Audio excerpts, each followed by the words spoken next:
데살로니가전서 5장 1절부터 11절 말씀. 형제들아, 때와 시기에 관하여는 너희에게 쓸 것이 없음은 주의 날이 밤에 도둑같이 이를 줄을 너희 자신이 자세히 알기 때문이라.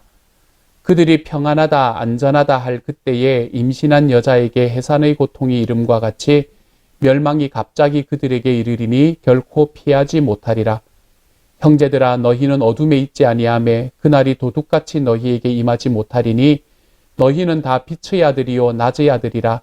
우리가 밤이나 어둠에 속하지 아니하나니 그러므로 우리는 다른 이들과 같이 자지 말고 오직 깨어 정신을 차릴지라.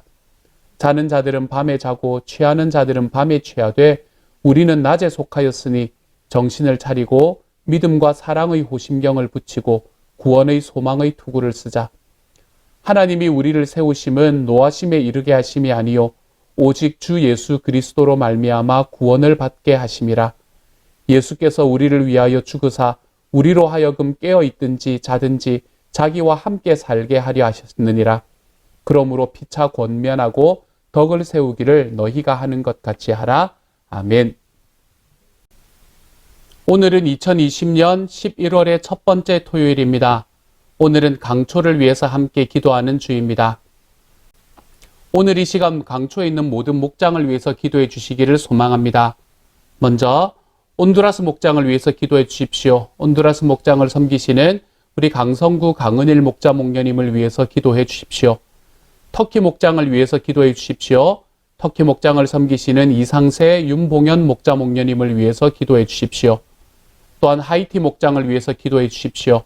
하이티 목장을 섬기시는 송지연 목자님을 위해서 기도해 주십시오. 이 세 목장에 있는 모든 목원들 한 사람 한 사람들 여러분 기억이 나는 대로 이름을 불러가며 기도해 주십시오. 또한 세 목장이 섬기는 선교사님들을 위해서도 기도해 주시기를 소망합니다. 그래서 오늘 하루는 우리 강초에 있는 모든 목원들이, 강초에 있는 모든 식구들이, 목자 목녀님들이, 선교사님들이 하나님 안에서 더 아름답고 바르게 세워지는 하루가 될 수 있게 해달라고 기도하는 시간이 되었으면 좋겠습니다. 우리의 기도가, 서로를 향하는 우리의 기도가 더욱더 깊어져 우리의 관계도 더욱더 깊어질 수 있는 하나님의 자리로 걸어갈 수 있는 오늘 하루가 되었으면 좋겠습니다. 함께 기도해 주셔서 감사합니다. 어제의 말씀에서 사도 바울은 예수님께서 재림하는 때에 어떤 일이 일어나는가라는 것을 우리에게 이야기해 주었습니다. 재림 때에 일어날 이야기를 이야기하면서 그 일들은 우리를 심판하기 위해서나 그 일은 우리를 판단하기 위해서 일어나는 일이 아니라 그것은 우리에게 위로를 주기 위함이다 라는 이야기로 그곳에 있는 데살로니가에 있는 사람들을 다독였던 것을 우리가 함께 보았지요. 그리고는 오늘의 말씀에서 이 사도 바울은 그렇게 하나님의 재림, 예수님의 재림이라고 이야기하면 너무나 당연하게 나올 질문, 그러면 그것이 언제 일어나는 일인데? 라는 질문에 관한 이야기를 우리에게 다루고 있습니다. 그 때와 시간에 대해서는 너희가 질문을 하지만 사도 바울의 대답은 그 때와 시간에 관한 이야기에 대한 대답은요, 나는 모른다 라는 것이 그의 대답이었습니다. 사도 바울은 예수님께서는 약속하신 대로 이 땅에 다시 오실 것이고 그리고 그렇게 오실 때에 어떤 일이 일어날 것이며 또한 그것을 통해서 그때 자기 사랑하는 사람들을 잃었던 사람들이 얼마나 큰 위로를 받을 것인가 라는 것에 대해서는 내가 너희에게 말할 수 있지만 그 때가 언제이고 그 일이 언제 일어날 것인가 라는 것에 대해서는 내가 너희에게 이야기할 수가 없다. 왜냐하면 내가 그것을 알지 못하기 때문이다 라고 말합니다. 솔직한 이야기인 것 같습니다.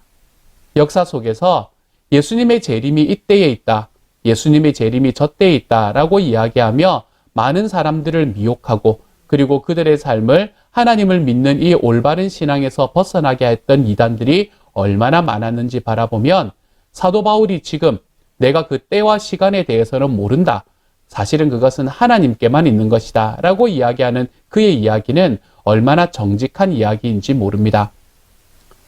그는 때와 시간에 대해서는 모르지만 하나님께서, 예수님께서 재림하시는 때가 어떤 식으로 올 것인가 라는 것에 대해서는 그가 안다라고 이야기하며 그것에 대해서 설명을 해주고 있죠. 그것을 한마디로 표현하면 이렇게 표현할 수 있는 겁니다. 하나님께서 우리에게 주시는 예수님의 재림의 날, 예수님의 심판의 날은 도적같이 이 땅에 올 것이다 라고 이야기합니다. 도적같이 온다라는 것은 그 때와 시간을 누구도 알지 못하는 시간에 온다라는 이야기를 말하고 있습니다. 그 때와 시간을 아무도 모르는 하나님께서만 아시는 그때에 그냥 이 땅에 하나님 예수님의 재림을 주실 것이기 때문에 우리는 그때가 어디인지를 알려고 할 필요도 없고 알 수 있는 것도 아니다라는 것을 이야기해 주고 있는 것이지요. 그렇다면 이 날에 예수님께서 이 날에 오시는 것이 도적같이 온다라고 이야기했는데 그렇게 도적같이 오면은 그 예수님의 재림의 날은 어떤 모습으로 사람들에게 인식될 것인가? 그것을 두 가지 방향으로 풀어서 이야기를 하고 있습니다. 첫 번째로는 어둠 속에 거하고 있는 사람들은 도둑이 오면 너무나 놀랄 것이다. 이렇게 이야기합니다. 어둠 속에 있는 사람들, 여기서 어둠이라고 이야기하는 것은 세상의 문화, 세상의 죄된 문화를 이야기하는 것이겠지요. 그렇게 죄된 문화에 그냥 빠져들어가 살아가는 사람들에게는 예수님이 오시는 것이 너무나 놀라울 것이라는 겁니다. 왜요? 보이지 않기 때문이었을 것입니다. 도둑이 들어오면 밤에 캄캄한 때 들어오면 그 사람이 들어왔는지 아닌지 잘 모르잖아요. 그리고 우리는 그 모든 것들을 잃어버리게 되잖아요. 그처럼 이렇게 어둠 속에 거하고 있는 사람들은 예수님이 재림이 도둑처럼 오는 바로 그날에 정말 놀라면서 이 날이 진짜 예수님이 재림하시는 날이었는가라는 그 놀라움 속에서 그것을 받아들이게 될 것이다. 그 심판의 날을 받아들이게 될 것이다 라고 이야기하고 있죠. 또 한 부류의 사람이 있습니다. 그 한 부류의 사람은 어둠 속에 거하는 사람이 아니라 빛의 사람들은 어떻게 반응할 것인가 라는 그 이야기를 하고 있는 거예요. 그 말씀은 5절과 6절의 말씀에서 이야기합니다. 이렇게 이야기하지요. 너희는 다 빛의 아들이요 낮의 아들이라. 우리가 밤이나 어두움에 속하지 아니하나니 그러므로 우리는 다른 이들과 같이 자지 말고 오직 깨어 정신을 차릴지라. 이렇게 이야기합니다. 여기에서 빛의 아들이다 라고 이야기하는 것은 캄캄한 데 머물러 있지 않는 사람이다 라는 걸 말하는 거예요. 세상의 이 문화, 세상의 죽음의 문화에 우리의 몸이 빠져 있지 않는 사람들이다. 이것을 말하고 있는 것이죠. 이처럼 빛의 자녀들은 빛에 거하고 있기 때문에 아무리 주님의 날이 도둑처럼 온다고 하더라도 여러분 불이 환히 켜져 있는 집에 도둑이 들어온다고 한번 생각해 보세요. 그것이 눈에 다 보이지 않는 것이 아니지 않습니까? 그렇죠? 그렇기 때문에 아무리 주님의 날이 아무도 모르는 도적같이 온다고 하더라도 도둑같이 온다고 하더라도 빛에 거하고 있는 사람들은 그 날을 우리에게 눈으로 바라볼 수 있게 된다. 그 상황들을 볼 수 있게 된다. 그러므로 놀라고 두려워할 필요가 없다라고 우리에게 이야기하고 있는 말씀인 것입니다. 빛에 거한다라는 것은 어둠에 거하지 않는다라는 것을 이야기합니다. 아까도 말씀드렸지만 어둠이라는 것은 세상의 문화, 죄의 문화를 이야기하는 것이죠. 그러므로 빛에 거한다는 것은 내가 이 세상의 문화와 죄의 문화에 빠져들어가지 않는다. 그것이 바로 빛에 거하는 사람이다. 빛의 자녀가 되는 사람이다. 라고 이야기할 수 있겠습니다. 그런데 이런 일들, 실제로 세상의 어둠 속의 일들은 주로 밤 같은 때, 어둠 때에 일어나는 것이 사실인 것 같습니다. 여러분, 마약의 문화들, 음란의 문화들, 악행을 하는 것들, 이런 것들은 너무나 많은 경우에 밤에 어두울 때 일어나는 게 사실이지 않습니까? 우리가 밤에 어떤 일들을 한다라고 이야기하면 물론 우리 공동체 속에는 밤에 회사 일을 하시는 분들이 참 많이 있는 걸로 알고 있습니다. 그렇지만 우리가 밤에 이런 일들 말고요. 내 혼자서 어떤 일을 한다라고 이야기하면 많은 경우에 젊은 아이들 같은 경우는 게임을 한다든지 그렇지 않으면은 이 육체적인 이 성적인 것들을 이렇게 바라본다든지 우리가 이런 것들을 하며 시간을 보내는 게 우리의 밤 시간일 경우가 많지 않습니까? 그러므로 밤에 거한다, 밤에 거하지 않는다라고 이야기하는 것은 정말로 그 밤이 상징하는 그 죄악된 삶에 내가 빠져들어가지 않는다라는 것을 이야기하고 있는 것이죠. 어떤 사람이 이런 곳으로 빠져들어가지 않을 수 있게 됩니까? 어떤 사람이 빠져들어가지 않나 하면 아침을 깨우고 새벽을 깨우는 사람이 이 자리로 빠져들어가지 않습니다.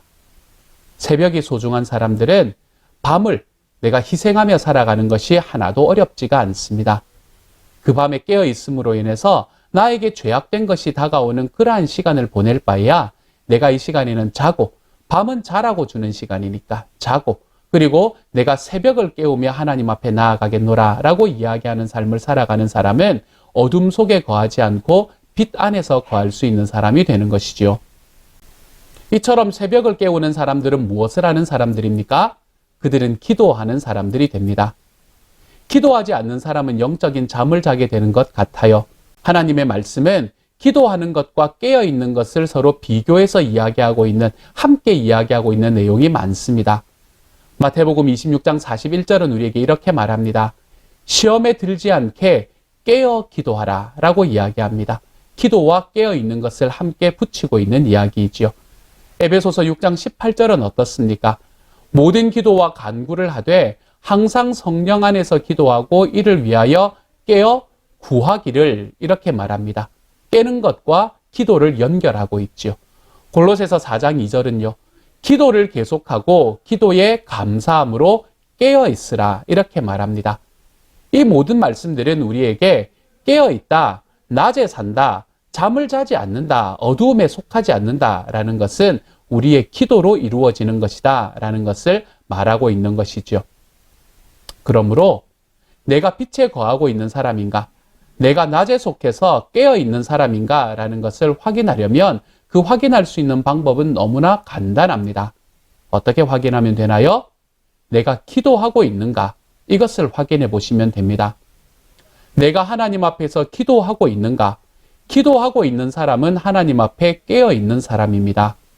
기도하고 있는 사람은 주님 안에서 어두움에 거하지 않기로 작정하고 살아가는 사람이 된다는 것이죠.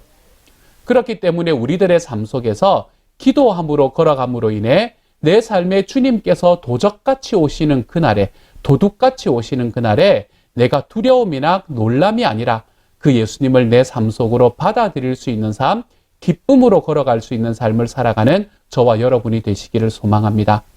기도를 좀 회복하십시다, 여러분. 주님 안에서 바르게 살아갈 수 있는, 깨어서 살아갈 수 있는 그 자리로 걸어가는 하나님의 사람이 되십시다. 그래서 우리 주님께서 오셨을 때에 내가 두려움이 아니라 내 삶의 기쁨으로 주님을 맞이할 수 있는 하나님의 사람으로 걸어가십시다. 오늘 하루 기도하며 살아가는 사람이 되십시다, 여러분. 우리의 삶에 기도의 재단이 무너져 있다면 그것을 다시 한번 세워볼 수 있는 하나님의 사람이 되는 저와 여러분이 되시기를 우리 주님의 이름으로 축복합니다. 기도가 이렇게 중요한 것이기 때문에 사단은 우리가 기도하지 못하도록 막기 위해 온갖 힘을 다하는 것을 우리는 볼 수 있습니다. 사탄이 우리에게 기도하지 못하게 막는 가장 중요한 도구 중에 하나가 무엇인지 아십니까? 그것이 바로 염려입니다. 사탄은 우리에게 염려하게 만듭니다. 네 삶, 이것이 부족하니까 네가 염려해서 네가 채워야 된다라고 이야기합니다. 그런데 우리는 이렇게 염려에 빠져들어가게 될 때 이상하게도 하나님 앞에 기도하는 자리에서 멀어지는 것을 볼 수 있습니다. 말씀도 우리를 그렇게 이야기를 하고 있어요. 베드로전서 5장 7절의 말씀은 이렇게 말합니다. 너희 염려를 다 주께 맡기라. 이는 그가 너희를 돌보십니다. 라고 이야기합니다. 우리의 염려를 주님께 맡길 수 있는 이유, 우리가 우리의 삶에 있는 이 염려들을 주님께 맡기고 그리고 우리들의 삶의 기도를 다시 회복함으로 내 삶의 빛으로 살아갈 수 있는 그 빛의 자녀가 되어갈 수 있는 이유는 무엇일까? 그 이유는 주님께서 나를 돌보시는 분이라는 것을 믿을 때에 우리는 그 길로 걸어갈 수 있게 됩니다. 주님께서는 우리를 주님의 자녀로 불러주셨습니다. 하나님께서는 우리를 하나님의 자녀로 불러주셨기 때문에 우리의 삶에 있는 모든 것들이 다 필요하다는 것을 아십니다.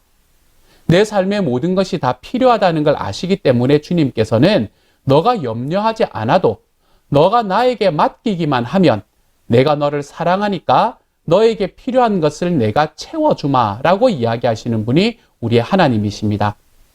하나님은 우리의 필요를 채우마 라고 이야기하시는데 우리는 우리들의 삶에 이것이 없으면 어떡하나 하며 염려하며 살아가고 있습니다. 그렇기 때문에 필요를 채우시는 주님이 나에게 계시기 때문에 나를 돌보시는 분이 나의 하나님이시기 때문에 우리는 빛 안에서 거하면서 늘 기쁨으로 살아갈 수 있는데 우리는 그 권리를 우리 손으로 내버리고 살아가는 겁니다. 하나님께서 나에게 주시면 내가 주님을 믿으면 나는 정말 힘들고 어렵게 살아가리라 이런 생각을 하면서 우리는 이런 엉뚱한 생각을 하면서 우리들의 삶에 그렇기 때문에 내가 필요한 건 내가 채워야 된다라고 이야기하며 삽니다. 그렇기 때문에 염려하게 되어 있지요. 걱정이 우리에게 찾아옵니다.